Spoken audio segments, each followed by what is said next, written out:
धर्म साधना परिवार के सभी सदस्यों को लोहड़ी और मकर संक्रांति की हार्दिक शुभकामनाएं। भगवान सूर्य देव की कृपा सदैव आप और आपके समस्त परिवार पर बनी रहे, इसी मंगल कामना के साथ आज की वीडियो की शुरुआत करते हैं। दोस्तों, बात करें मकर संक्रांति की तो इस दिन विशेष रूप से जो पूजा होती है भगवान सूर्य देव की होती है और इसके साथ ही शनि देव की होती है। क्योंकि मकर संक्रांति के दिन भगवान सूर्य देव शनि की राशि में प्रवेश करते हैं, ये एक तरीके से पिता और पुत्र के मिलन का दिन होता है। इसलिए विशेष रूप से जो पूजा का विधान बताया गया है शास्त्रों में, वो भगवान सूर्य देव और शनि देव की पूजा का विधान है।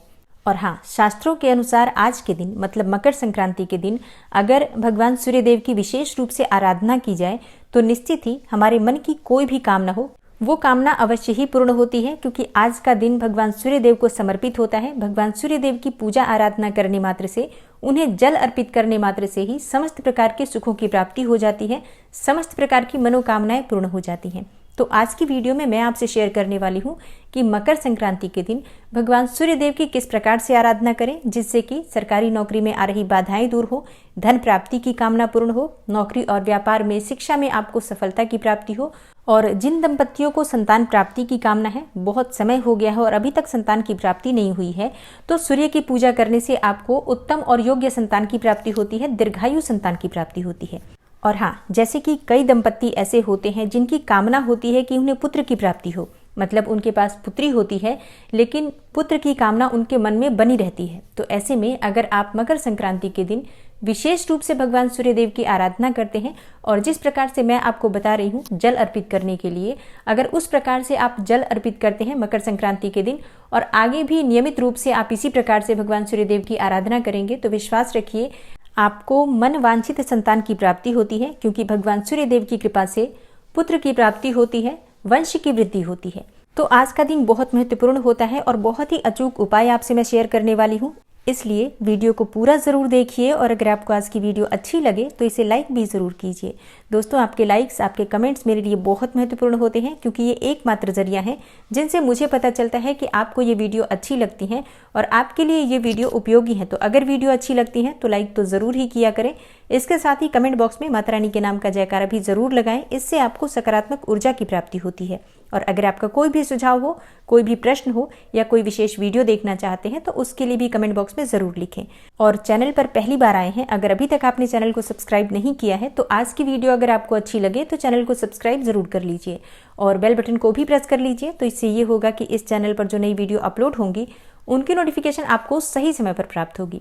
दोस्तों, शास्त्रों के अनुसार मकर संक्रांति के दिन पवित्र नदी में स्नान करने के बाद भगवान सूर्य देव को जल अर्पित करना चाहिए। तो देखिए, अगर आप पवित्र नदी में स्नान कर पाते हैं ये तो अत्यंत ही श्रेष्ठ होगा, लेकिन अगर आप ऐसा नहीं कर पाते हैं, जैसे कि आप किसी पवित्र नदी में स्नान करने नहीं जा पाते हैं, तो अपने घर में भी जिस पात्र में आपको स्नान करना है उस पात्र को साफ कर लीजिए। पहले थोड़ा सा गंगा जल डाल दीजिए, फिर थोड़े से काले तिल डाल दीजिए और उसके बाद सामान्य जल भरकर और फिर आप स्नान करते हैं तो पवित्र नदी में स्नान के समान ही पुण्यफल प्राप्त होता है।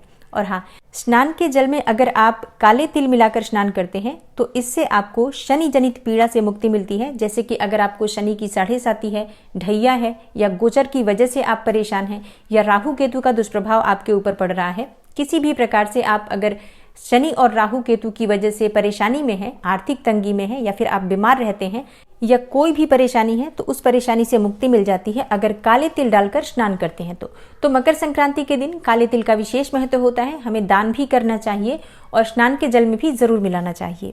और मकर संक्रांति के दिन स्नान करने का सही समय होता है ब्रह्म मुहूर्त में, लेकिन अगर आप उस समय स्नान नहीं कर पाते हैं तो सूर्योदय से पहले मतलब भगवान सूर्य देव के उदित होने से पहले स्नान कर लीजिए और इसके बाद साफ स्वच्छ वस्त्र धारण कर लीजिए।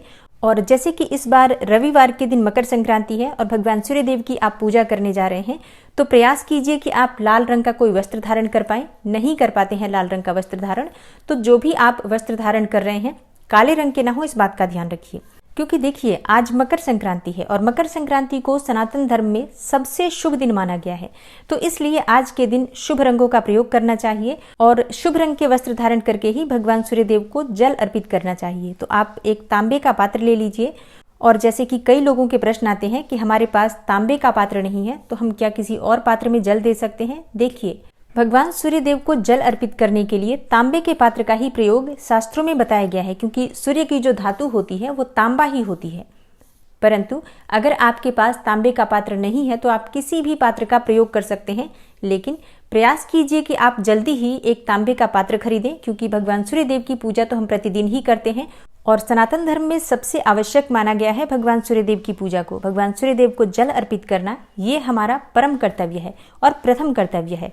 इसलिए प्रयास कीजिए कि जल्दी ही आपके पास एक तांबे का पात्र हो। तो आज आपके पास जो भी पात्र उपलब्ध हो उसी में आप थोड़ा सा गंगा जल डाल दीजिए। उसके बाद आप जल से इस पात्र को भर दीजिए और इसके बाद आपको इस पात्र में डालना है थोड़ा सा लाल चंदन। थोड़ा सा लाल चंदन घिसकर आप उस जल में डाल दीजिए। और जैसे कि बहुत से भक्तों के प्रश्न आएंगे कि हमारे पास लाल चंदन नहीं है तो क्या करें, तो ऐसे में आप रोली का प्रयोग कर सकते हैं, जो कुमकुम होता है उसका भी प्रयोग कर सकते हैं। और इसके बाद कुछ दाने आपको अक्षत के लेने हैं, चावल के लेने हैं। चावल बिल्कुल भी खंडित नहीं होना चाहिए, टूटा नहीं होना चाहिए, बिल्कुल साबुत दाने। आप कुछ दाने बिना गिने आप डाल सकते हैं, एक चुटकी अक्षत। और इसके बाद थोड़ी सी मिश्री डाल दीजिए। मिश्री ना हो तो आप चीनी का भी प्रयोग कर सकते हैं। और अगली सामग्री है दुर्वा। दुर्वा जो हम भगवान गणेश जी को अर्पित करते हैं, बहुत आसानी से मिल जाती है। वैसे तो हम चाहें तो अपने घर में भी लगा सकते हैं, लेकिन अगर आपके पास घर में नहीं है तो किसी भी साफ सुथरी जगह से, पार्क वगैरह में जो घास होती है, तो साफ जगह से आप थोड़ी सी दुर्वा ले आइए और इसे शुद्ध जल से धोकर और फिर आप भगवान सूर्यदेव को जल अर्पित करते समय प्रयोग कर सकते हैं। और अगली सामग्री आप डालेंगे लाल पुष्प, जो कि गुड़हल का हो तो अत्यंत ही श्रेष्ठ होगा, क्योंकि गुड़हल को भगवान सूर्य का पुष्प माना जाता है। भगवान सूर्यदेव को गुड़हल का पुष्प अत्यंत ही प्रिय होता है, इसलिए गुड़हल के पुष्प का प्रयोग करना चाहिए भगवान सूर्यदेव की विशेष पूजा आराधना में। लेकिन अगर आपको गुड़हल का पुष्प नहीं मिलता है तो आप लाल गुलाब के कोई भी पुष्प ले सकते हैं, या फिर कोई दूसरा पुष्प भी लाल रंग का हो तो उसका प्रयोग कर सकते हैं। तो आज यानी कि मकर संक्रांति के दिन भगवान सूर्यदेव के जल में आपको 6 चीजों का प्रयोग करना है। पहली सामग्री होगी गंगा जल, दूसरा होगा लाल चंदन, और लाल चंदन ना मिले तो आप रोली का प्रयोग कर सकते हैं।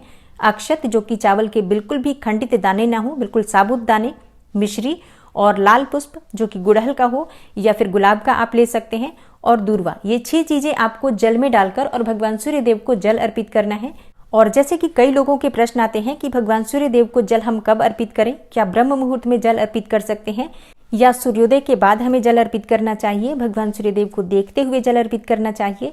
तो देखिए, भगवान सूर्यदेव को जल आप ब्रह्म मुहूर्त में भी अर्पित कर सकते हैं, लेकिन अगर हम भगवान सूर्यदेव को देखते हुए, मतलब उनकी किरणों के दर्शन करते हुए अर्घ्य देते हैं, उनकी लालिमा जब आकाश में उपलब्ध हो, जब भगवान सूर्यदेव उदित हो रहे होते हैं बादलों में से और लालिमा उनकी होती है, उस समय उनके दर्शन करते हुए जो अर्घ्य दिया जाता है उसका फल बहुत अधिक प्राप्त होता है। क्योंकि जब भगवान सूर्यदेव की किरणें हमारे ऊपर पड़ती हैं, हमारे शरीर पर पड़ती हैं, तो इससे हमारे शरीर की नकारात्मक ऊर्जा दूर होती है, मन में सकारात्मक विचार आते हैं।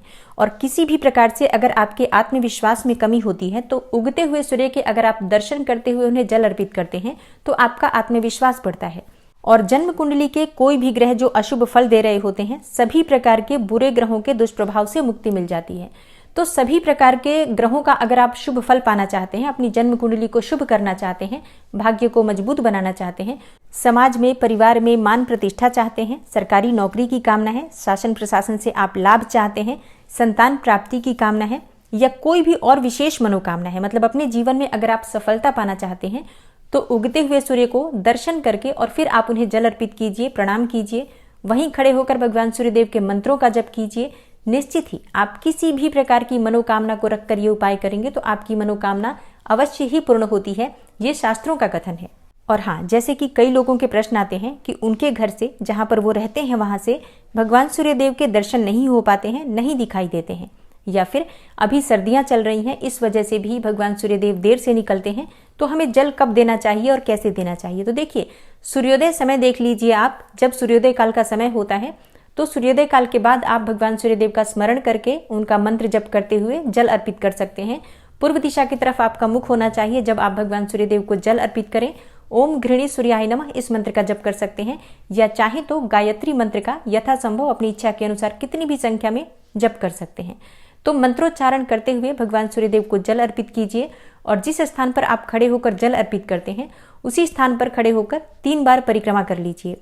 मतलब क्लॉकवाइज घूम जाइए और आपकी परिक्रमा पूर्ण हो जाती है। उसके बाद आप भगवान सूर्यदेव को प्रणाम कीजिए। जहां पर आपने जल अर्पित किया है उस जगह से, मतलब धरती से थोड़ा सा जल उठाकर अपने दोनों उंगलियों से और उसे मस्तक पर लगाइए, और भगवान सूर्यदेव से अपने मन की कामना कीजिए। प्रतिदिन ये उपाय कीजिए, निश्चित ही आपकी कोई भी मनोकामना हो पूर्ण होगी।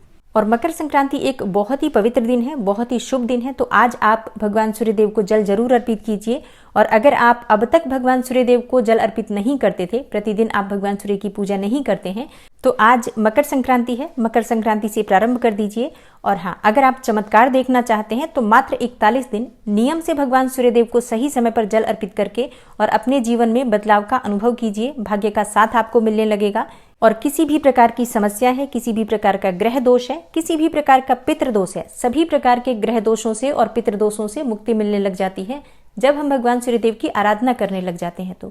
तो चमत्कार देखना है तो मात्र 41 दिन करके देखिए।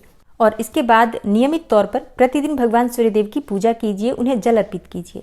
और मकर संक्रांति से संबंधित कई वीडियो चैनल पर अपलोड हो चुकी हैं, जैसे कि मकर संक्रांति के दिन स्नान का, दान का सबसे शुभ मुहूर्त क्या होगा, किस प्रकार से हमें स्नान करना चाहिए, किस प्रकार से दान करना चाहिए, स्नान दान के सभी नियम चैनल पर वीडियो अपलोड हो चुकी है, उसे आप चाहे तो देख सकते हैं। और आने वाली वीडियो में आप देखेंगे कि दान किस सामग्री का करना चाहिए, किन चीज़ों का दान नहीं करना चाहिए, दान करते समय किन बातों का ध्यान रखना चाहिए। मकर संक्रांति के दान से संबंधित संपूर्ण जानकारी आपको आने वाली वीडियो में मिलने वाली है, इसलिए चैनल से जुड़े रहिए। मिलती हूँ मैं आपसे अगली वीडियो में, तब तक के लिए नमस्कार।